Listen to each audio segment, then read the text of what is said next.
here. Hope everyone's doing well. Today, we are going to learn about a specific type of fish. So this fish is called a striped bass, also known as a striper, or sometimes people call it a rockfish, or also a line cider. And we'll talk a little bit about why people call them line ciders. But they are super cool fish. They're a very popular game fish, so a lot of fishermen target them. They have this incredible migration where right now they have started from down in Virginia and North Carolina, and they make their way all the way up the coast, past New York and New Jersey, up through Connecticut along, and eventually will reach us here in Massachusetts, and then they'll keep continuing north up towards Maine. And then they do the exact same opposite migration in the fall, where they start and make their way down. So we'll have some footage that we'll get to show you of some striped bass fishing. And then also I'm going to talk a little bit about striped bass and what makes them so cool. All right, so here we go. First, I wanted to start out with a little bit of fish anatomy, right? So we can get familiar with the different parts of a fish. And for this, I have a striped bass, and it's made out of wood. My friend made this for me because I love striped bass. So we're going to take a look. As you can see, here's the head. Here's the eye of the striped bass. They also have two fins up here that are called their dorsal fins. And for striped bass, this bigger dorsal fin has some spines in it, and we'll get an up-close look at that. They also have other fins. They have a pectoral fin here and a pelvic fin right below it. And they've got their big tail or caudal fin. And that's where they get all their power when they're swimming. So there's also another part of the fish that we mentioned earlier, or at least alluded to. It's called line cider. So you can't really see it here because it's just wood grains, but I've got another photo. And this part of the fish is called lateral lines. So lateral lines are these lines right here you can see on these fish, right? Go across their body. And lateral lines are super important for fish because they not only hunt with their eyesight, but they hunt with senses that come from their lateral lines. So they're able to detect different vibrations or different pressure variations in the water through these lateral lines on their bodies.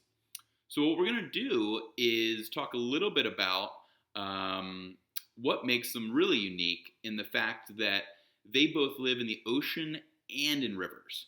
So they live most of their lives in ocean, but they'll go up into rivers to spawn and make other little baby striped bass. So that makes them an andromatous fish, which is a fish that lives in salt and freshwater. So right now we're going to take a look at some video footage of fishing for striped bass, and we'll be able to talk a little bit about their behavior as well. So here we go. Check out some fun striped bass. So here we are fishing for striped bass. And oh, there's one right there. And we are fishing from a kayak. Most striped bass spend most of their lives are near the coast. You can fish from both the beach and from a boat. Here we're doing some fishing off a kayak.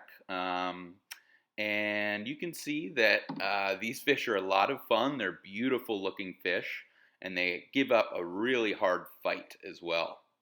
And the best time to really catch striped bass is during dusk or dawn. And we can see here that this was actually a lot of fishing midday, so sometimes you can get lucky.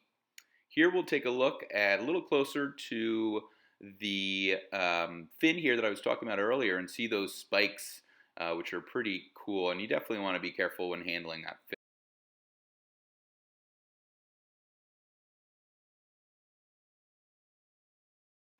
So in this video, we can see the two large dorsal fins, and that first one having those large spikes. Then we get to look at the big mouth of a striped bass. They have a big appetite as well, but sometimes can be quite picky in what they eat. So here we get to see this striped bass swim back and go join the rest of his friends.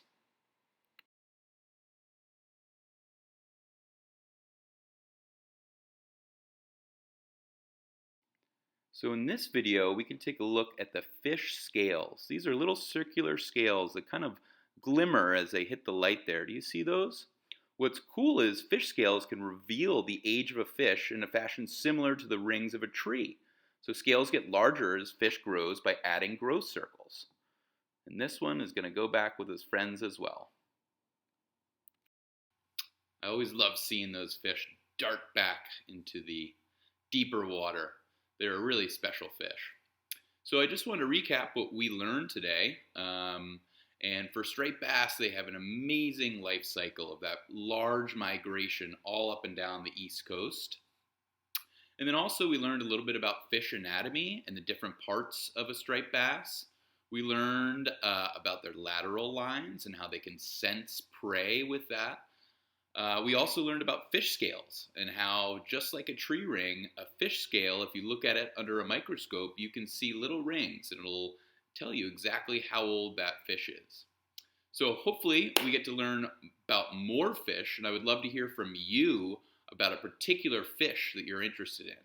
But again, I encourage you to look up some more information about striped bass, or maybe it's a different fish, and you can find some pretty cool videos on YouTube and some neat articles as well. So until next time,